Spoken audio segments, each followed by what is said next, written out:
This is Center Stage, putting your firm in the spotlight by highlighting business owners and other industry experts to help take your firm to the next level.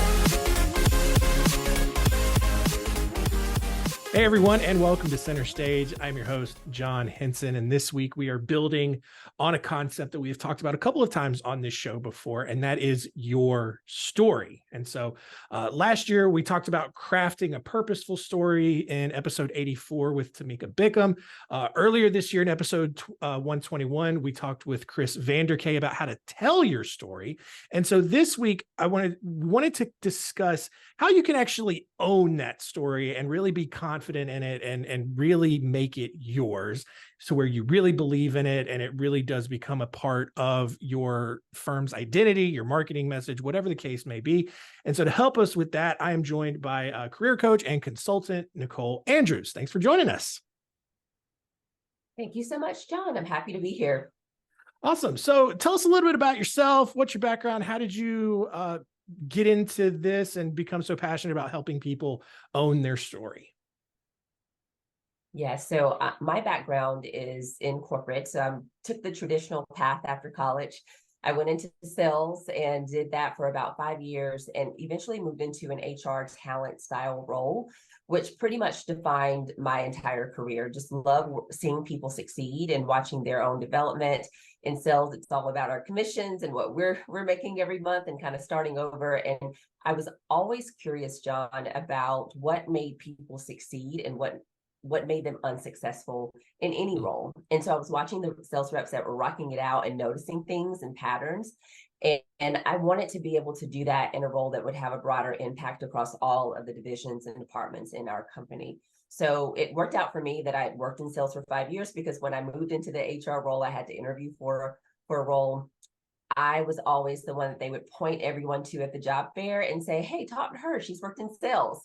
And so it worked out because I had the practical business experience. And so that's something that really helped me understanding what people do, not just on the surface, but really living what they do is important to help them as they develop too, because it gives you credibility and make you relatable. And I would kind of fast forward to my final role before I moved into my business, which was a vice president of HR. So I served as a VP of HR, reporting into the CEO, a multi-state architectural firm. And what was interesting about that, it was right during the pandemic where I started to realize, like, there's so much happening. I'm going to have to choose. Obviously, there was a lot on me and my team. HR will tell you, if you talk to anyone in HR, that the pandemic really took a toll on us. But I would say, personally, from a career standpoint, I knew that at some point I could not do both, like my business on the side, because I started it in 2019 while I was still in corporate, moving up the ladder.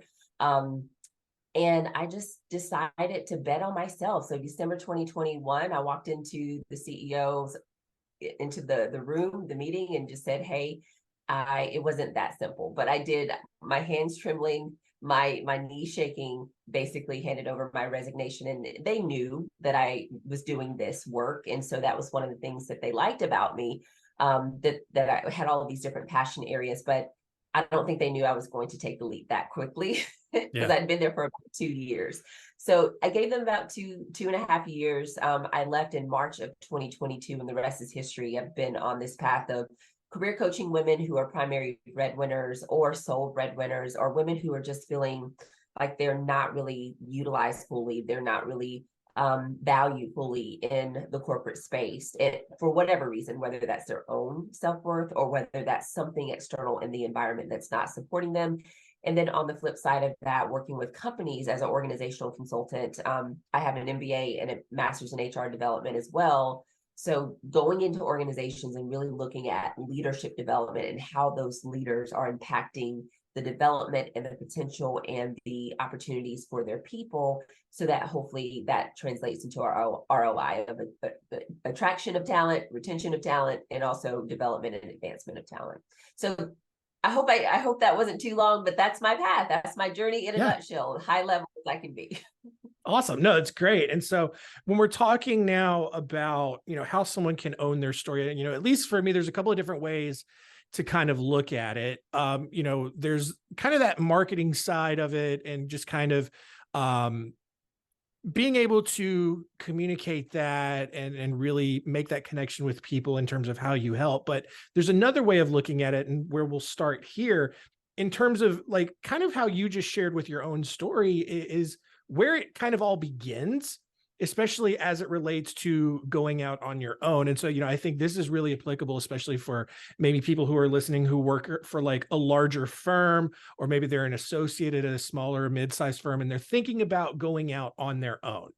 And I know one of the things that you talk about is purposely disrupting the status quo, and how a lot of people otherwise kind of get comfortable in their current situation, whether it's ideal or not, right? Like, even if they're not happy, it's what they know. And a lot of times people will just stay in that because it's what they know, even if there are better opportunities out there. So, in your opinion, what is the advantage then of, what you call disrupting the status quo, and where does that kind of lead to? Yeah, so the advantage of disrupting the status quo, when we think about the companies that have really broken the mold, I'm going to go to Apple. For example, Apple broke the mold with the iPhone. Apple broke the mold with, CDs. They changed the game. I remember when I got my first iPod, John, and it's like, oh my gosh, I can hold hundreds of songs on this little device. Yeah. Who thought of CDs anymore, right? So at the end of the day, when you think about great companies, when you think about individuals who've been very successful and profound in our world, they really are disruptors. And I think conformity is really, it's that safety. We want that safety. We want the security. That's why the pandemic hit so hard for a lot of people too, because we didn't have certainty anymore. We didn't know what was around the corner. We didn't know how long this was going to last. And I think about that need to conform, that need to feel comfortable is what keeps a lot of people in a place where they know.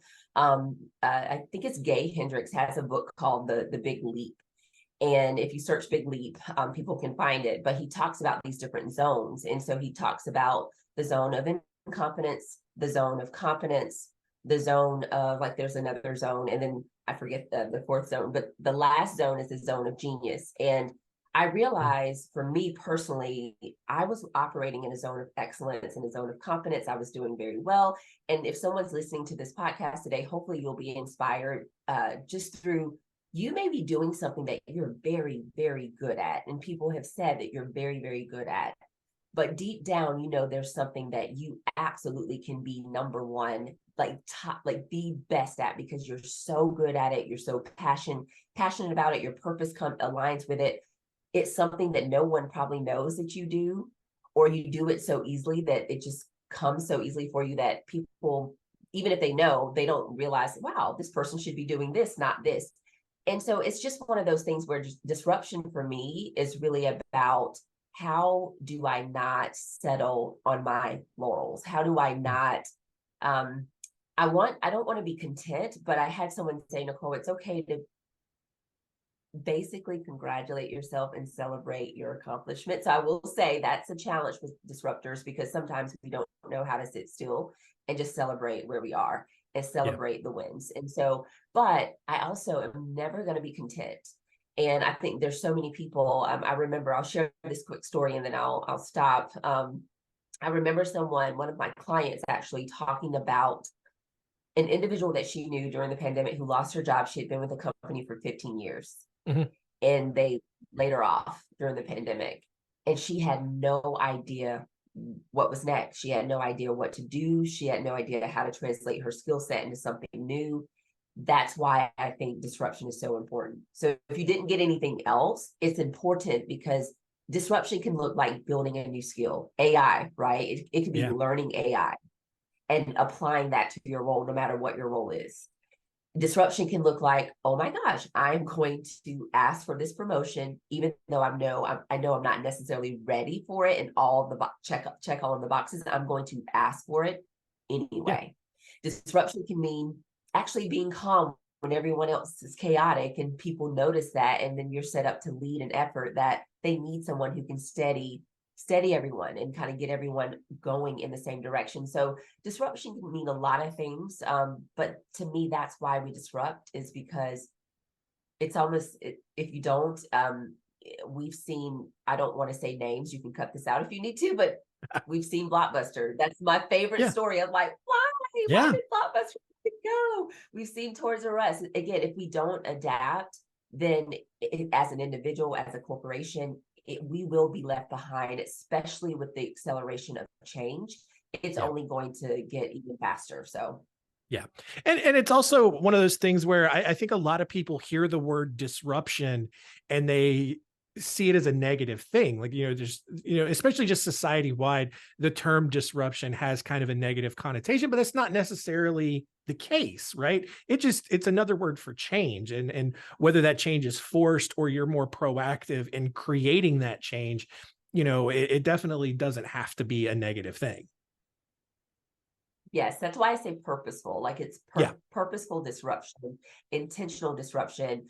And again, as I said, disruption doesn't have to be something that you're going against the mold. You may actually be the one that's steadying people. So disruption, it's funny that you say that, because a lot of people have said, what does disruption mean? You're the career disruptor. They think I'm going to come in and tell all of their people to run for the hills. And I'm like, no, I believe in the value of work. I believe that that's a part of our purpose and what we do. I just don't think everyone's aligned in the right seat on the bus to do the work that they can truly do well in Yeah. this world. And so that's what I'm passionate about, is helping people find that path. Yeah. And so then understandably though, whether that disruption is forced or they're thinking about it, there's a lot of nerves and anxiety around that. There's so many unknowns. I was like, oh man, what if I make this big change and I end up in a situation where I'm even more unhappy than I am now, or stuff like that. But I know you talk a lot about how regardless, having that disruption can still be a big catalyst for positive change. So talk about how that happens, even in a situation, or how you even talk to someone who is worried about how they may end up in a situation that was worse than their original one that they were trying to get out of in the first place. Yes. So I have a client who she's amazing. One of my former clients who she was trying to determine, she was in academia and she was trying to determine what should she do. Like she was on city council, she's in academia, she was in all of these different things. But when she came to me, she was like, I really don't know if I want to be in academia anymore. I don't know if I want to stay. I feel like I don't want to be in the classroom in the way that I am. I want to move into administration. And so we talked about that. And after working, of course, together for many months, what we came to realize is that after three things I'll tell people. One is we really unpacked her vision. If you're not clear on who you are, most people don't even know who they are or what they want. They can tell you what they don't want. Like if I ask, what do you not want for dinner tonight? You'd probably tell me, I don't want this, I don't want this, I don't want this, but I'm not really sure what I want. But you would tell me all the things you don't want. It's the same thing with our career, right? People can tell you, I don't want to do this, I don't want to do that. But when you say, well, what do you want? I don't know. So what we do is get clear on vision. And so we worked through the vision exercise, vision framework for her. And so she got really clear on who she was. And then we moved into purpose. And what was interesting about her is that she was like, I really do like the students. I feel like they energize me. I just don't want to do it every day. And so we started talking about other opportunities and what she enjoyed. And one of the things that we discovered was that she loved being in front of the camera. So she wasn't a traditional professor where she liked, like she wanted to be in media too. And it was an interesting twist because once we started to define her purpose and what her mission was, she was like, I really feel like the work that I do, people have interviewed her for the work that she does. She's like, I really want to be in front of people, telling them about wellness, telling them about all of these different things. And I said, okay, well, that's your path. Like that's a part of your path. You can still do these other things, but if this is not here, it seems like you're not passionate, right? So number two is finding your purpose and aligning that with the work that you do. It doesn't mean that you have to, a lot of people say burn the boats. I had a coach tell me that too, and I did it. But you don't always have to burn the boats, John. And I think that's what's shifting too, is that the third piece is that there are more and more people who are willing to allow you to do other things and other passion projects while you are still working in a full-time job. The company that I worked with, they had a lot of company or a lot of individual employees who had other interests and they supported that. So Yeah. The biggest thing is making sure, obviously, that you don't take away from your primary role. But all of that to say, finding your vision, getting clear on purpose, and not shying away, like not burning the boats if you don't have to right away. Giving yourself some space to explore, and what I call career experimentation. We don't do enough experimentation to see what we really like. So if you don't know what you like, experiment with different things. Start exploring. Start doing something different that you wouldn't typically do. This individual client, going back to her really quickly, she actually has been contacted by Harvard, has been contacted by Stanford now. She's been contacted by several individuals to serve on panels related to the work that she does based on her PhD. And some of it is because of the work that she's been doing in the media. Her videos are attracting a lot of people and a lot of likes and a lot of attention, which we know also in your career is important too. You need Yeah. attention and you need a brand no matter what you do. Yeah. No, I completely agree. And I'm glad you mentioned that, because I think, selfishly speaking, that's one of the things that I think we at Spotlight Branding internally have done really well, in that, we have created this environment where I think people can feel comfortable pursuing their outside passions, right? Because I mean, look, we'll be honest. I don't think anyone who works here had the dream as a child. Oh my gosh, my dream in life is to market for lawyers. No, no, it's just, it's a service that needs to be done, but it's not, it's not a more, I don't know the term. It's not like being a police officer or a firefighter or a pilot, or, these things that people dream of being, right? And so we have this really good environment. I mean, for me personally, it's allowed me to write and publish all of these history books that I've written the last several years, because I'm in an environment where I feel like I can do that. So it's really, really glad that you mentioned that. Another thing though, that I want to hear from you on, because I talk to some of these lawyers a lot of times, and a lot of them feel like they don't have a story. They just like, oh, well, I'm a lawyer. I just do this, this is just what I do, or whatever. And as I'm talking, I wonder if there's also some sort of correlation, because there's so many studies about the legal industry in terms of burnout and poor mental health. And so I don't know if there's a correlation between not feeling that story and owning that story and feeling connected to it and experiencing more of that burnout or not. But I'm really curious to get your thoughts on that. Yes, and owning the story, you mean owning their story in terms of their journey and what Yeah. they really want to Yeah. do in their career? Yeah. Yes, I so that's an interesting question, John. To be honest, I've never thought about how that could cause burnout, because typically when you think about burnout, there's different definitions of it and it's typically related to work. So if we think about the technical, like the scientific or the wellness like part of burnout, it's really tied to the work that we do. We say burnout, but it's really tied to the work. And I look at it as you don't see an end in sight for what's on your plate. So when you Mm, feel like you are so like there is no way that you could ever complete everything that you have to get done, that creates anxiety, that creates this sense of like almost despair. Like I will never be able to do all the things that I need to do to get into a place mhm, where I have balance, where I have harmony. So when I think about owning your story, a part of that is owning the fact that, hey, something has to change. And maybe I like the term work-life boundaries because I don't think balance is possible. Some people can mhm, debate that and argue that. I think balance is possible if everything is equal and you have all of the support and resources that you need, maybe. But I think it's about work-life boundaries. So to me, owning your story is really, how do you combat the burnout? Is saying, well, this is my season of life right now. And maybe your story is, I want to shift back. I want to shift my hours a little bit. And so that could be, I'm going to go and ask, can I shift my schedule, or can I do job sharing with someone else? Can we share the load? Like, how can we think creatively about our work and what we do so we don't burn out? Owning your story can also be, when I think about attorneys, because I do have some attorney clients, when I think about attorneys, they're so like they're again, I think I go back to professional services as a whole. There's a lot of hours, it's billable, yeah. like it's Yeah. it's like if you're not billing, then that's a huge gap, right? There's an issue there if you're not charging, if you're not billing. There's not a lot of room for admin and all these other pieces. So for me, the owning story piece is really about helping people understand what is their path, what is their role, how does this fit within their life, and Yeah. how can they balance or set boundaries in a way to where they're not derailing their career. Yeah.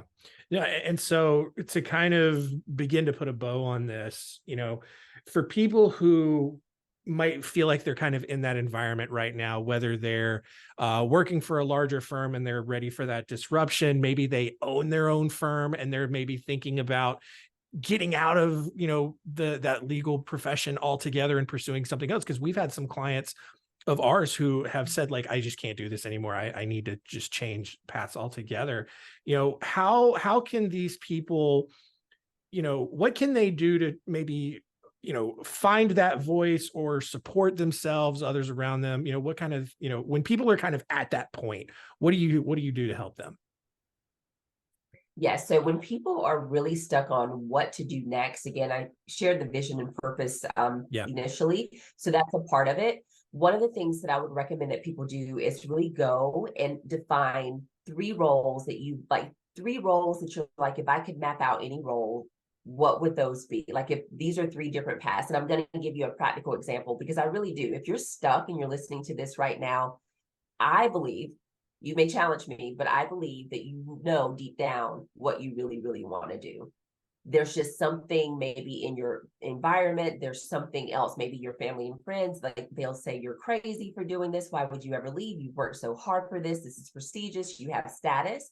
And it's what I call the status trap, because some people get into the status trap. Well, I have this big title and I have this big degree or this big role or this income. The financial piece can keep you in the status trap for good reasons, right? Um, but what I would challenge you to do is think about three potential paths that you could take, three things that you could potentially do. And so to give you an example, going back to my story, there years ago, I thought about going back and getting my PhD as well. And so once I started looking at the pros and cons of that and what I really wanted to do in my career, I decided, you know what, that's a potential path if I wanted to become a tenured professor. But I was like, well, I want to do consulting and writing and speaking and all of these things. So that's not necessarily the ideal path, but that was one of the paths that I had mapped out.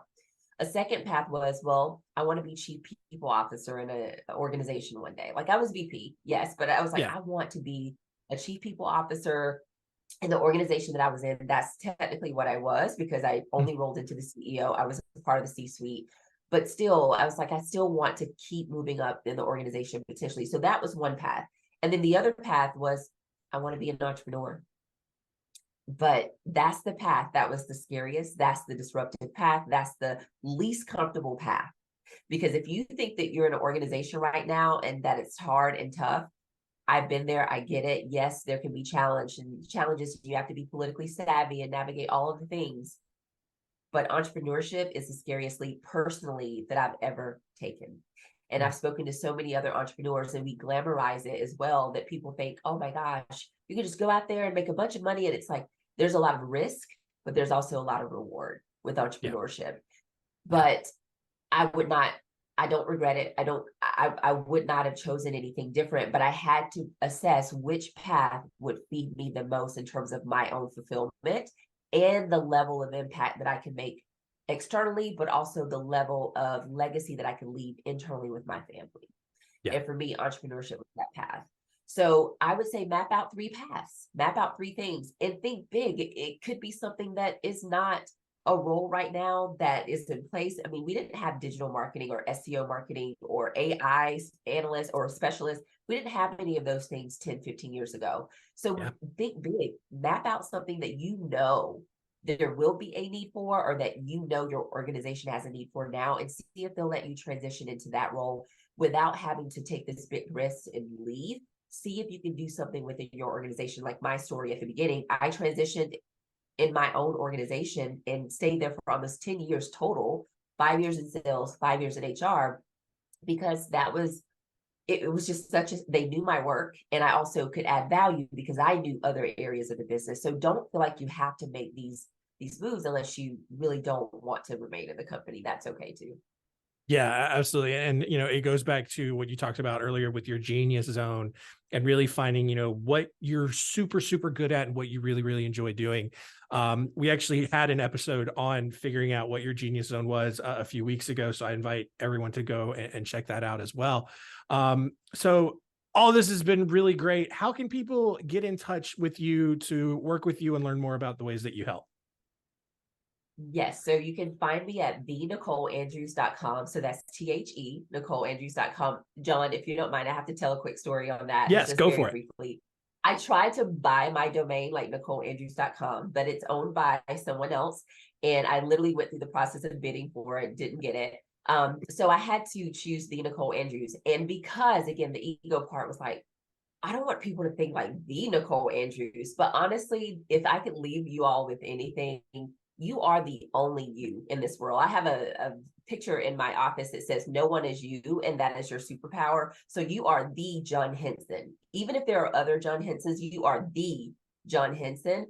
I am the Nicole Andrews, and owning your story. This is a perfect wrap up for this, because owning your story is about owning that you are the whoever, filling the blank with your name. And so it's thenicoleandrews.com for me.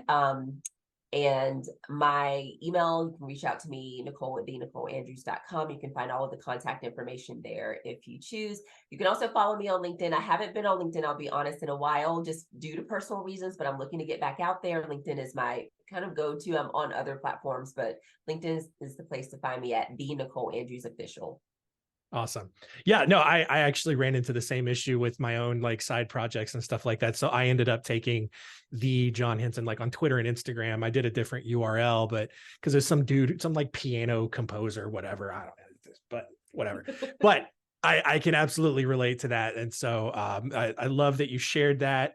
Love that's the note that we end on. Definitely go check Nicole out. And she does a lot of great speaking, has a lot of great resources out there to just help you out along that journey. So that is going to do it for us this week. Thanks so much for continuing to listen, and we will see you next week. Nicole, thanks for joining us. Thanks for listening. To learn more, go to spotlightbranding.com/center stage.